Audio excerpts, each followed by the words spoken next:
കേരളത്തിൽ നിന്ന് 14 പേർ CPI ദേശീയ കൌൺസിലിൽ. കെ പ്രകാശ് ബാബു, പി സന്തോഷ് കുമാർ എന്നിവർ സെൻട്രൽ ക്വാർട്ടയിൽ ദേശീയ കൌൺസിലെത്തി. ദേശീയ എക്സിക്യൂട്ടീവിൽ കേരളത്തിൽ 4 പേർ ഉൾപ്പെടുത്തി. വിട്ടുവീഴ്ചയല്ല, കമ്മ്യൂണിസ്റ്റ് പാർട്ടിയുടെ പ്രവർത്തനങ്ങളിൽ ഒരാളിന്റെ സേവനം വേണമെന്ന് പാർട്ടിക്ക് ബോധ്യപ്പെട്ടു. ആ ആൾക്ക് ഇളവ് കൊടുത്തു. അതൊന്നും ഒരു പുതിയ കാര്യമല്ല.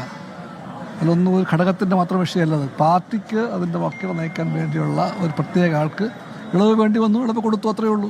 ബിനോയ് വിശ്വം അദ്ദേഹം സംസ്ഥാനം കേന്ദ്രീകരിച്ച് പ്രവർത്തിക്കാൻ തീരുമാനിച്ചിരിക്കുകയാണ്. അദ്ദേഹം ദേശീയ സെക്രട്ടേറിയറ്റിൽ നിന്നും മാറാനുള്ള തീരുമാനം യോഗത്തെ അറിയിച്ചു. തുടർന്നാണ് അതിന് അംഗീകാരം ലഭിച്ചത്.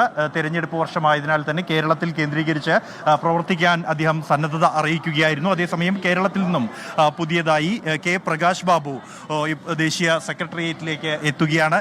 അങ്ങ് ദേശീയ സെക്രട്ടേറിയറ്റിലേക്ക് എത്തുന്നു. എങ്ങനെയാണ് അപ്പോൾ ഇനി പ്രവർത്തന രംഗം ഡൽഹിയിലേക്ക് മാറ്റുമോ? ഒരു സെൻട്രൽ സെക്രട്ടേറിയറ്റിലെ മെമ്പറായിട്ട് തിരഞ്ഞെടുക്കുമ്പോൾ എനിക്ക് നൽകുന്ന ചുമതല എന്താണോ ആ ചുമതലയ്ക്കനുസരിച്ച് എൻ്റെ ജോലികൾ അറേഞ്ച് ചെയ്യും. അത് ഡൽഹി കേന്ദ്രീകരിച്ചുള്ള പ്രവർത്തനത്തിനാണ് ചുമതലപ്പെടുത്തുന്നതെങ്കിൽ അങ്ങനെ, അല്ല സംസ്ഥാനത്തിൻ്റെ ചുമതല എന്നുള്ള നിലയിലാണെങ്കിൽ അങ്ങനെ, എങ്ങനെയാണോ ജോലി തീരുമാനിക്കുന്നത് ആ നിലയിൽ